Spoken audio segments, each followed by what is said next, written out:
Have you ever watched a bird glide through the air? For thousands of years, people dreamed of flying too. They watched birds and wondered, why can't we fly? Inventors and artists imagined flying machines, longing to touch the clouds. Even a simple paper airplane showed how shape and air could work together. These small gliders taught early dreamers about lift and drag. From paper wings, bigger ideas took flight, leading to gliders and eventually the airplane.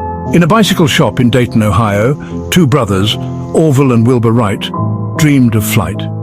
They studied birds, discovering wing warping, and built gliders at Kitty Hawk, testing ideas in their homemade wind tunnel. On December 17, 1903, their Wright Flyer lifted off for 12 seconds, just 120 feet. But it was the first powered, controlled flight. The world had changed forever.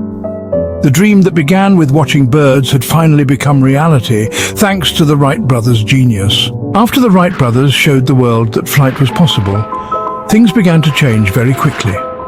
For the first couple of decades, aeroplanes continued to be built mostly from wood and fabric, just like the original Flyer. These early planes were fragile and often had more than one set of wings, making them biplanes or even triplanes.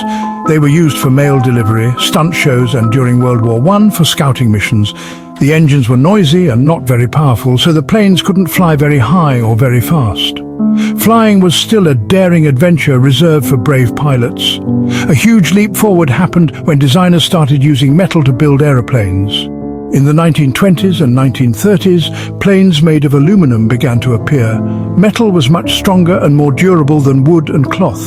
This allowed engineers to build bigger and more streamlined aeroplanes with just one wing, called a monoplane. These new metal planes could withstand tougher weather and fly much faster. Engines also became far more powerful and reliable, allowing planes like the famous Douglas DC-3 to carry passengers comfortably and safely across great distances, marking the true beginning of commercial air travel. With stronger materials and better engines, aeroplanes soared to new heights and speeds. The design of the planes became more advanced. Engineers enclosed the cockpit so the pilot was protected from the wind and cold. They added retractable landing gear, which could be folded up into the plane after takeoff. This made the plane more aerodynamic, meaning it could slice through the air with less resistance or drag. Every single part of the aeroplane, from the tip of the propellers to the shape of the tail, was carefully designed to make it more efficient and safer for everyone on board. This period was a time of incredible innovation and competition. Pilots set new records for speed, distance and altitude almost every year. Famous aviators like Charles Lindbergh, who flew solo across the Atlantic Ocean, and Amelia Earhart became heroes around the globe. Their incredible journeys showed the public what aeroplanes were capable of. The flimsy machines of wood and wire had evolved into powerful metal birds that were ready to conquer the skies and connect continents in ways that were once thought to be impossible. The stage was now set for the next great revolution in air travel. The invention of the jet engine changed everything. Before jets, planes used propellers, but jet engines sucked in air, mixed it with fuel, and blasted it out the back, pushing planes faster and higher than ever.